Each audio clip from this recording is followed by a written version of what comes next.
يؤتي الحكمة من يشاء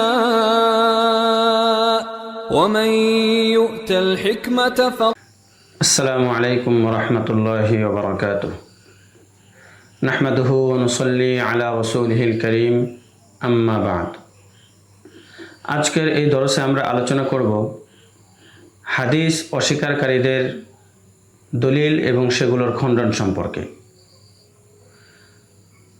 আমরা এখন হাদিস অস্বীকারীদের 5টি দলিল উল্লেখ করব, সঙ্গে সঙ্গে সেগুলোর জবাবও উল্লেখ করব।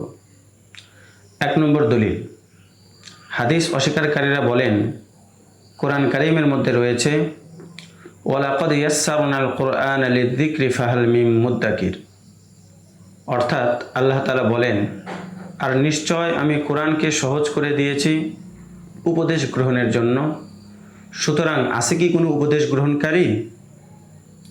এই আয়াত থেকে বোঝা যায় কোরআন কারীম বোঝা খুব সহজ। কোরআন কারীম বোঝার জন্য কারোর ব্যাখ্যা বিশ্লেষণের প্রয়োজন নেই, এমনকি রাসূল করিম সাল্লাল্লাহু আলাইহি ওয়াসাল্লামের ব্যাখ্যা বিশ্লেষণেরও অর্থাৎ রাসূলের হাদিসের কোনো প্রয়োজন নেই। এই দলিলের খণ্ডন বা জবাব হলো যে কোরআন কারীমের মধ্যে সাধারণত 2 ধরনের বিষয় নিয়ে আলোচনা করা হয়েছে, যার একটি হলো সাধারণ আদেশ উপদেশ এবং নসিহত, যেগুলোর দ্বারা উদ্দেশ্য হলো মানুষের মধ্যে খোদাভীতি, আখিরাতের চিন্তা চেতনা ইত্যাদি সম্পর্কে মানুষকে উপদেশ দেওয়া। তো এই সাধারণ আদেশ উপদেশ যেগুলো রয়েছে সেগুলো বোঝা সহজ। আর দ্বিতীয় আলোচ্য বিষয় হলো বিভিন্ন গুরুত্বপূর্ণ বিধিবিধান, যেই বিধিবিধানগুলো বোঝা সাধারণ কোনো মানুষের জন্য সহজ নয়। সেই বিধিবিধানগুলো কোরআন হাদিস থেকে ইস্তেমবাত করা, বের করা সাধারণ কোনো মানুষের পক্ষে সম্ভব নয়। আর এর প্রমাণ স্বয়ং এই কোরআনের আয়াতের মধ্যেই রয়েছে। এই আয়াতের মধ্যে আল্লাহ তাআলা বলেছেন লিযিকরি, এবং সামনে বলেছেন ফাহাল মিন মুদ্দাকির।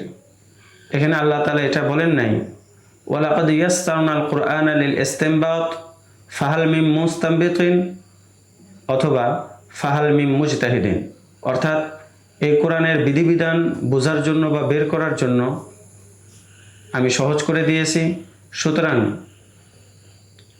কোনো ইস্তেমবাতকারী ইত্যাদি আছে কি? সুতরাং এখান থেকে বোঝা গেল এই আয়াত দ্বারা একথা প্রমাণ করা ঠিক নয় যে কোরআন কারীমের ব্যাখ্যার জন্য রাসূল করিম সাল্লাল্লাহু আলাইহি ওয়াসাল্লামের হাদিসের প্রয়োজন নেই। হাদিস অস্বীকারীদের দ্বিতীয় দলিল হলো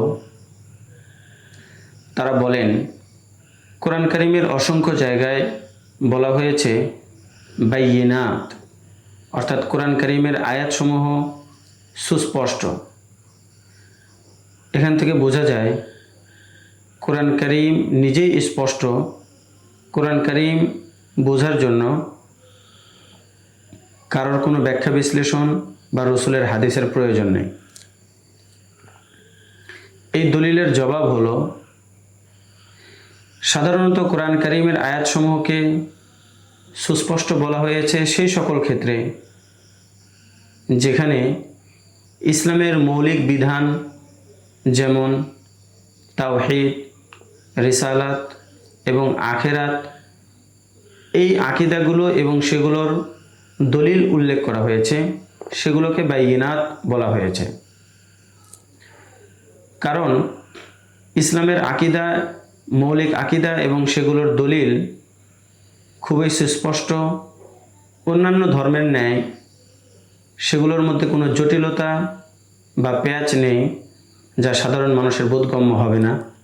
যেমন খ্রিস্ট ধর্মের আকীদায়ে তাসলিস বা তৃত্ববাদের আকীদা, যা এতটাই জটিল যে পুরো দুনিয়ার মানুষ মিলেও সেটা বুঝতে সক্ষম নয়। এর বিপরীতে ইসলামের সমস্ত বিধান, সমস্ত আকীদা ও বিশ্বাস এবং সেগুলোর দলিল খুবই সুস্পষ্ট। কিন্তু এর অর্থ এটা নয় যে কোরআনের সমস্ত আহকাম সেগুলোও সবার জন্য বোঝা এবং কোরআন কারীম থেকে সেই বিধিবিধানগুলো বের করা সহজ, সেগুলোর জন্য কোনো রসুলের প্রয়োজন নেই, এটা উদ্দেশ্য নয়। হাদিস অস্বীকারীদের 3 নম্বর দলিল হলো, তারা বলেন কোরআন কারীমের মধ্যে রয়েছে কুল ইন্নামা আনা বাশারুম মিথলুকুম ইউহা ইলাইয়া আন্নামা ইলাহুকুম ইলাহু ওয়াহিদ। হে নবী, আপনি বলুন, আমি তোমাদের মতোই একজন মানুষ, তবে আমার নিকটে ওহী প্রেরণ করা হয় যে তোমাদের ইলাহ হলেন একক। এই আয়াতের মধ্যে রাসূল করিম সাল্লাল্লাহু আলাইহি ওয়াসাল্লামকে সাধারণ একজন মানুষ বলা হয়েছে। সুতরাং সাধারণ একজন মানুষের অনুসরণ করা আমাদের জন্য যেরকম আবশ্যক নয়, রসুলের অনুসরণ করা বা রসুলের হাদিসের অনুসরণ করা আমাদের জন্য আবশ্যক নয়। এর জবাব হলো যে এই দলিলটা পেশ করা হয়েছে তার পূর্বের আয়াত থেকে অথবা প্রেক্ষাপট থেকে ভিন্ন করে। এই আয়াত অবতীর্ণ হওয়ার প্রেক্ষাপট হলো মুশরিকরা রাসূল করিম সাল্লাল্লাহু আলাইহি ওয়াসাল্লামের নিকটে বিভিন্ন ধরনের মুজিজা প্রকাশের দাবি করত। তো সেটার উত্তরে এই আয়াত অবতীর্ণ করা হয়েছে যে আমিও তোমাদের মতো সাধারণ একজন মানুষ, নিজের পক্ষ থেকে নিজের ইচ্ছা মর্জিতে কোনো অলৌকিক কিছু সংগঠিত করতে সক্ষম নয় আল্লাহ তাআলার ইচ্ছা ছাড়া। এখান থেকে এই আয়াত থেকে এটাও বোঝা যায় যে রসুল এবং একজন সাধারণ মানুষের মধ্যে পার্থক্য হলো ওয়াহি। ইউহা ইলাইয়া, আমার নিকটে ওয়াহি প্রেরণ করা হয়, সাধারণ মানুষের নিকটে ওয়াহি প্রেরণ করা হয় না। আর এখানে ওয়াহি শব্দটা মুতলাক বা ব্যাপক অর্থে ব্যবহার করা হয়েছে, যার মধ্যে ওয়াহিয়ে মাতলু এবং ওয়াহিয়ে গায়রে মাতলু তথা কোরআন এবং হাদিস উভয়টাই অন্তর্ভুক্ত হয়ে যায়। সুতরাং এই আয়াতটা ওয়াহিয়ে গায়রে মাতলু বা হাদিস প্রমাণযোগ্য নয়, এর প্রমাণ নয়, বরং